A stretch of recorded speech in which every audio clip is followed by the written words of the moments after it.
આજે આપણે જોઈશું ચેપ્ટર 2 જોઈશું. એના પહેલાં થોડીક આપણે વાત કરીએ ચેપ્ટર 1ની કે આપણે શું સમજી ગયા હતા. આપણે ચેપ્ટર 1માં વિદ્યુતભાર વિશે સમજી ગયા કે વિદ્યુતભાર શું છે. તો આપણે કીધું હતું વિદ્યુતભાર એ કણનો આંતરિક ગુણધર્મ છે, જે ગુણધર્મને કારણે એક કણ એટલે કે એક વિદ્યુતભાર બીજા વિદ્યુતભાર પર શું લગાડે છે? વિદ્યુતબળ લગાડે છે. ત્યાર પછી આ વિદ્યુતભારની આસપાસ જેટલા વિસ્તારમાં એની અસર પર્વતમાન હોય એ વિસ્તારને આપણે શું કહીએ છીએ? વિદ્યુત ક્ષેત્ર. તો આપણે વિદ્યુત ક્ષેત્ર વિશે પણ શીખી ગયા હતા. ત્યાર પછી એક વિદ્યુતભાર બીજા વિદ્યુતભાર પર જે બળ લગાડે છે વિદ્યુત બળ, એ વિદ્યુત બળની પણ આપણે વાત કરી હતી. જે સૂત્ર આવતું હતું આપણે K(Q1Q2)/R² આવતું હતું. પછી એક સૂત્ર આપણે આવું પણ હતું F=QE પણ હતું. આપણને ખ્યાલ છે કે વિદ્યુત બળ આકર્ષી પણ હોય અને અપાકર્ષી પણ હોય. પ્લસ પ્લસ હોય તો અપાકર્ષી થાય અને પ્લસ માઇનસ હોય તો શું થાય? આકર્ષણ થાય. તો આપણે આના વિશે પણ આપણે જોઈ ગયા હતા. ત્યાર પછી આપણે થોડા આગળ જઈએ તો બે વિદ્યુતભારોનું તંત્ર એટલે કે એક માઇનસ હોય અને બીજું કેવું હોય? પ્લસ હોય. તો એ વિદ્યુતભારનું તંત્ર જેને આપણે શું કહીએ છીએ? ડાયપોલ કહીએ છીએ. તો આપણે ડાયપોલ વિશે પણ ચેપ્ટર 1માં ભણી ગયા છે. અને ડાયપોલને કારણે વિદ્યુત ક્ષેત્ર કેટલું મળે છે એ પણ આપણે સમજી ગયા છે. ડાયપોલ સપોઝ કે આ દિશામાં હોય તો એની અક્ષ ઉપર વિદ્યુત ક્ષેત્ર એ પણ આપણે જોઈ ગયા, અને એની વિષુવવૃત્ત રેખા પર વિદ્યુત ક્ષેત્ર એ પણ આપણે જોઈ ગયા છીએ. Okay, ready. ટૂંકમાં ડાયપોલને કારણે તેની અક્ષ ઉપર વિદ્યુત ક્ષેત્ર, એની વિષુવવૃત્ત રેખા પર વિદ્યુત ક્ષેત્રમાં આપણે જોઈ ગયા છીએ. ઓકે, ત્યાર પછી આપણે આગળ ગયા હતા. આગળ આપણે સમાન વિદ્યુત ક્ષેત્ર કોને કહેવાય, અસમાન વિદ્યુત ક્ષેત્ર કોને કહેવાય? તો આપણને ખબર છે કે વિદ્યુત ક્ષેત્ર રેખાઓ સમાન હોય તો એને સમાન વિદ્યુત ક્ષેત્ર કહેવાય, અને જો અસમાન હોય એટલે કે સમાંતર હોય વિદ્યુત ક્ષેત્ર રેખાઓ તો એને સમાન વિદ્યુત ક્ષેત્ર કહીએ છીએ, અને જો અસમાંતર હોય તો એને શું કહે છે? અસમાન વિદ્યુત ક્ષેત્ર. તો આપણે એની પણ વાત કરી હતી. ત્યાર પછી આપણે ગાઉસનો નિયમ જોઈ ગયા હતા.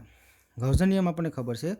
ગાઉસના નિયમમાં શું આવે છે? તો σQ/ε0. ટૂંકમાં ફ્લક્સ વિશે આપણે પહેલાં સમજ્યા હતા. ફાઈ તો ફ્લક્સ શું લખતા હતા આપણે? EA cos θ.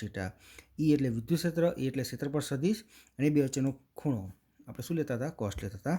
અને એના પછી આપણે ગાઉસનો નિયમ સમજ્યા હતા કે ફાઈ કોઈ પણ સપાટી સાથે સંકળાયેલું ફ્લક્સ એના વડે ઘેરેલું વિદ્યુતભાર છેદમાં ε0ના ગુણોત્તર જેટલું હોય છે. અને એના પણ આપણે બે ઉપયોગો જોઈ ગયેલા, એક અનંત લંબાઈવાળો અને એક અનંત વિસ્તારનું સમતલ. એમાં અનંત લંબાઈમાં આપણને સૂત્ર કંઈક આવું મળ્યું હતું, એને આપણે ફેરવેલું હતું.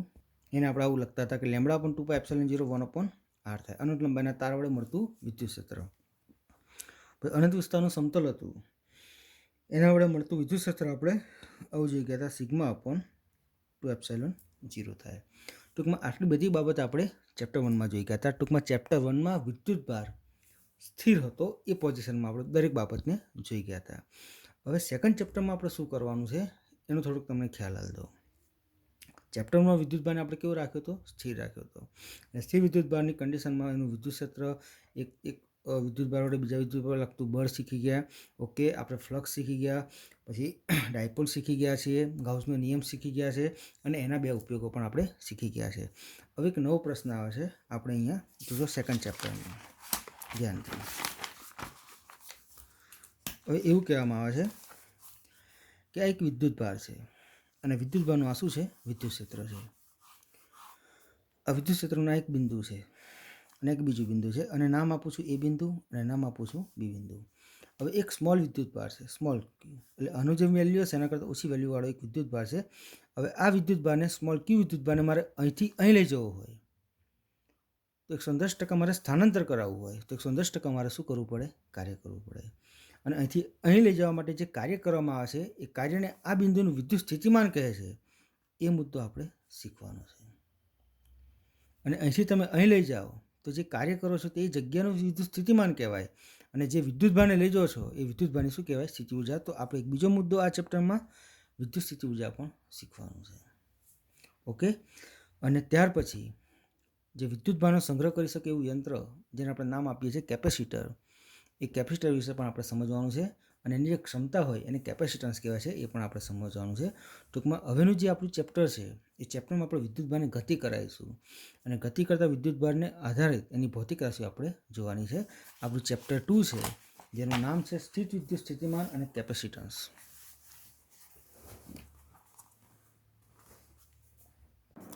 ઓકે, આપણું સેકન્ડ ચેપ્ટર છે સ્થિત વિદ્યુત સ્થિતિમાન અને કેપેસિટન્સ. ઓકે, તો આપણે આમાં વિદ્યુત સ્થિતિમાન સમજવું હોય તો એના પહેલાં આપણે વિદ્યુત ક્ષેત્રનું રેખા સંકલન સમજવું પડે. તો આપણો પહેલો પોઈન્ટ થાય વિદ્યુત ક્ષેત્રનું રેખા સંકલન.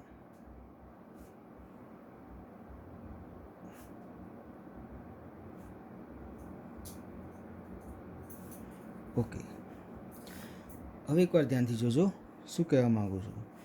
આ એક કેપિટલ ક્યુ વિદ્યુત ભાર છે અને આ એનું વિદ્યુત ક્ષેત્ર છે. આમ જોઈ લેજો. સ્વાભાવિક કહું છું કે સિંગલ વિદ્યુત ભાર હોય તો એનું વિદ્યુત ક્ષેત્ર હંમેશા શું આવે? અસમાન આવે. એટલે એની જે વિદ્યુત ક્ષેત્ર રેખાઓ એ કેવી હશે? અસમાંતર હશે. હવે અહીંયા હું બિંદુ લઈ લઉં, એ બિંદુ, અહીં આ બીજું બિંદુ છે, બી બિંદુ છે. ઓકે, એક આ બીજો વિદ્યુત ભાર છે સ્મોલ ક્યુ, જે કેવો છે? પ્લસ છે. એની વેલ્યુ છે 1 કુલમ. તો આ જે વિદ્યુત ભાર છે એને આપણે બોલીએ છીએ એકમ ધન વિદ્યુત ભાર. 1 કુલમ એટલે એકમ કહેવાય, પ્લસ એટલે શું કહેવાય? ધન. તો એને કહેવાય એકમ ધન વિદ્યુત ભાર. હવે આ વિદ્યુત ભારને મારે એથી બી લઈ જવો છે. હું સીધી રેખા પણ દોરી શકું અને વક્રરેખા પણ દોરી શકું. તો આપણને ખ્યાલ આવે એના માટે એક કામ કરું, થોડી વક્રરેખા દોરી દઉં.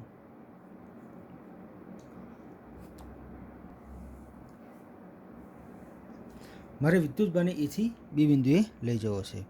તો 110% મારે શું કરવું પડે? કાર્ય કરવું પડે. તો હવે કુલ કાર્ય હું એકદમ ના શોધી શકું, તો મારે એના માટે શું કરવું પડશે? સૂક્ષ્મ સ્થાનાંતર કરાવવું પડશે. સૂક્ષ્મ સ્થાનાંતર કરાવીશ તો એ વખત જે મને કાર્ય મળશે, કાર્ય કેવું મળશે? મને સૂક્ષ્મ મળશે. એ સૂક્ષ્મ કાર્યનું પછી હું સંકલન કરીશ તો 110% મને શું મળશે? કુલ કાર્ય મળશે. તો આપણે એક કામ કરીએ, એક સૂક્ષ્મ સ્થાનાંતર કરાવી દઈએ કે વિદ્યુત ભારને આપણે અહીંથી ડીઆર જેટલું સૂક્ષ્મ સ્થાનાંતર કરાવીશું. કેટલું સ્થાનાંતર કરાવીશું? ડીઆર જેટલું. હવે એ જગ્યાએ જ્યાંથી તમે સૂક્ષ્મ સ્થાનાંતર કરાવો છો એ જગ્યાએ વિદ્યુત ક્ષેત્ર આમ હશે. બરાબર. સ્વાભાવિક વસ્તુ વક્ર છે એટલે વિદ્યુત ક્ષેત્ર કેવું હોય? સ્પર્શકની દિશામાં. એટલે આપણે વિદ્યુત ક્ષેત્ર બતાવી શકીએ છીએ. ઓકે, આ ઈ અને ડીઆર વચ્ચેનો ખૂણો કેવો છે? થીટા છે. ઓકે, હવે જોવાનું એકવાર કે ડીઆર જેટલું સૂક્ષ્મ સ્થાનાંતર કરાવવું તો મારે કાર્ય કેવી રીતે શોધી શકાય? તો લખી શકું ડીઆર જેટલું સૂક્ષ્મ સ્થાનાંતર દરમિયાન થતું કાર્ય. ચલો, કાર્ય બરાબર શું લખાય છે? તો બળ ગુણ્યા સ્થાનાંતર. મારું આ કાર્ય કેવું છે? સૂક્ષ્મ છે. તો DW ઇઝ ઇક્વલ ટુ બળ ગુણ્યા સ્થાનાંતર.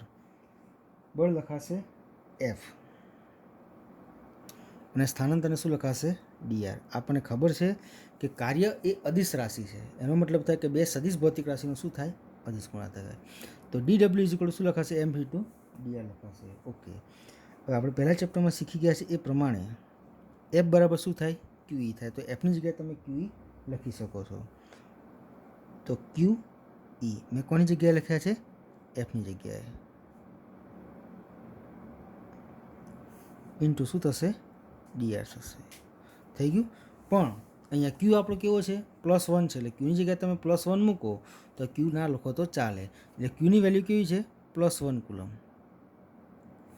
DW is equal to E × DR લખી શકાશે. ઓકે, તો આ આપણને મળ્યું શું મળ્યું? સૂક્ષ્મ કાર્ય. શું મળ્યું? સૂક્ષ્મ કાર્ય. Okay, ready. અને આપણે 1 નંબર આપી દઈએ. હવે આ સૂક્ષ્મ કાર્ય છે એનું જો આપણે સંકલન કરીએ, શું કરીએ? સંકલન. તો 110% આપણને કુલ કાર્ય મળી શકે છે. તો અહીં જોજો એકવાર કે કુલ કાર્ય W ઇઝ ઇક્વલ ટુ કુલ કાર્ય W ઇઝ ઇક્વલ ટુ શું લખાશે? તો ઇન્ટિગ્રેશન DW લખાશે. પણ આપણો પોઈન્ટ કયા છે?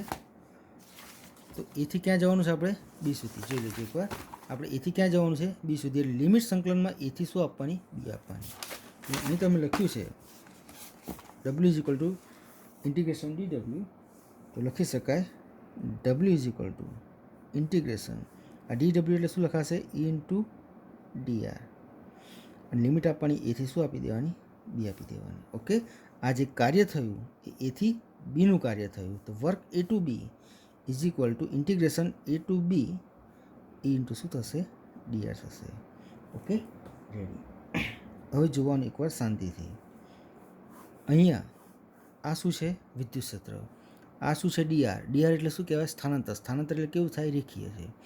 તો 110% જે આ E × DR છે, આ E × DR ને શું કહેવાય છે? વિદ્યુત ક્ષેત્રનું રેખા સંકલન. તો લખી શકાય E × DR છે એ E ઇન્ટુ ડીઆરને શું કહેવાય છે? વિદ્યુત ક્ષેત્રનું રેખા સંકલન. ટૂંકમાં એવું કહે છે કે વિદ્યુત ક્ષેત્રનું જો રેખા સંકલન કરો તો 110% આપણને શું મળે છે? કાર્ય મળે છે. એકવાર ધ્યાનથી જોવાનું. વર્ક AB છે તો ઇન્ટિગ્રેશન A ટુ શું લખાય? B લખાય, E ઇન્ટુ ડીઆર લખાશે. સપોઝ કે કોઈ તમને એમ કે વર્ક P થી Q, તો ઇન્ટિગ્રેશનમાં P પહેલો નીચે મેળ દેવાનો, Q ઉપર મૂકવાનો, E ઇન્ટુ શું લખાશે? ડીઆર લખાશે. જ્યાં સ્મોલ ક્યુ વિદ્યુતભાર છે પણ એની વેલ્યુ કેવી છે? +1 છે, એટલે ના લખીએ તો આપણે ચાલે. Okay, ready. જો સ્મોલ ક્યુની વેલ્યુ +1 ના હોય તો શું લખાય? તો સિમ્પલ એક વસ્તુ છે, તો +1 વેલ્યુ ના હોય તો 110% આપણે એની સાથે આગળ ક્યુ લખવું પડે. તો એને પછી તમે આ રીતે લખી શકો. તેમાં કહેવાનું Q is not equal to +1 column. આ 1 કુલમ નથી. જો 1 કુલમ ના હોય તો સ્વાભાવિક સપોઝ કે 2 કુલમ હોય કે 3 કુલમ હોય તો આપણે એની આગળ ક્યુને શું કરવું પડે? ગુણવો પડે. તો અહીંયા ક્યુ ઇઝ ઇક્વલ ટુ શું લખ્યું છે? +1 કુલમ. એટલે ક્યુ ના લખો તો ચાલે, પણ જો +1 કુલમ ના વેલ્યુ હોય તો 110% આપણે ક્યુને લખવો પડે. તો આ વસ્તુ આપણે ધ્યાનથી સમજવાની. Okay, ready. ટૂંકમાં આપણે એવું સમજી ગયા કે એકમ ધન વિદ્યુતભારને એક જગ્યાએથી બીજી જગ્યાએ લઈ જવું હોય તો કરવું પડતું કાર્ય W is equal to integration શું લખાય? E ઇન્ટુ ડીઆર લખાય. W is equal integration E into DR. તો અને જો તમારે મૂલ્યના ટર્મમાં લખવું હોય તો E ડીઆર. ડોટ આવે એટલે શું આવશે? કોસ થીટા આવશે. તો તમે આ રીતે પણ એને બતાવી શકો છો. આના આધારે આપણને ખબર પડે કે E શું છે? વિદ્યુત ક્ષેત્ર. ડીઆર શું છે? સ્થાનાંતર, બરાબર. અને થીટા શું છે? તો E અને ડીઆર વચ્ચેનો ખૂણો છે. હવે એવું કહેવામાં આવે છે કે કાર્ય ક્યારે પ્લસ હોય, ક્યારે માઇનસ હોય ને ક્યારે 0 હોય એ સમજજો એકવાર. કે જો આ થીટા 90 હોય, જો થીટા કેવું હોય? 90 હોય. જો થીટા 90 હોય તો cos 90 ઇઝ ઇક્વલ ટુ શું થશે? 0 થાય. અને cos 90 ઇઝ ઇક્વલ ટુ જો 0 થઈ જાય, જો થીટા 90 તો cos થીટા, એટલે કે cos 90 ઇઝ ઇક્વલ ટુ 0, તો વર્ક શું મળશે આપણને? 0 મળશે. કે જો થીટા 0 હોય તો cos 0 ઇઝ ઇક્વલ ટુ જવાબ શું મળે? +1. તો વર્ક આપણને કેવું મળશે? પ્લસ મળશે. પણ જો થીટા 180 હોય, એટલે કે cos 180 બરાબર શું મળે? -1. એનો મતલબ થાય કે વર્ક કેવું મળશે? માઇનસ મળશે. ટૂંકમાં એવું કહે છે, આ 3 પોઝિશનને હું સામાન્ય ડાયાગ્રામમાં બતાવું ને તો આવું કહેવાય કે E આમ હોય, ડીઆર આમ હોય, તો આ થીટા કેવો થયો? 90 થયો. Okay, second. જો E આમ હોય અને ડીઆર આમ હોય તો આ થીટા કેવો થયો? 0 થયો. અને જો E આમ હોય અને ડીઆર એની ઓપોઝિટ હોય તો 110% આ જે ખૂણો છે એ ખૂણો કેટલો થશે? 180 થશે. બરાબર. ટૂંકમાં કેવું કહેવાય તો આ વિરુદ્ધ છે. ટૂંકમાં વિરુદ્ધ હોય તો 110% ખૂણો કેટલો થાય? 180 થાય. તો કાર્ય આપણું કેવું થશે? માઇનસ. ટૂંકમાં આ કન્ડિશનને આપણે ખાસ સમજવાની. બીજું હજુ પણ એકવાર તમને કહું છું કે સૂત્ર જે લખો છો એ લખવાવાળા સૂત્રને ખાસ સમજવાનું. તમને કોઈ એમ કે 1 થી 2 દરમિયાન થતું કાર્ય, તો વર્ક 1 2, અને સીધું લખવાનું ઇન્ટિગ્રેશન 1 નીચે રાખવાનો સ્ટાર્ટિંગ પોઈન્ટ, 1 થી 2, ઇન્ટિગ્રેશન 1 2 E ઇન્ટુ શું લખાશે? ડીઆર. જો એકમ ધન હોય તો E ઇન્ટુ ડીઆર લખવાના, પણ એકમ ધન વિદ્યુતભાર ન હોય તો તમે આગળ ક્યુ ગુણી શકો છો. ઓકે, તો આપનો જે આ મુદ્દો થયો એ મુદ્દો થયો આપણો વિદ્યુત ક્ષેત્રનું રેખા સંકલન.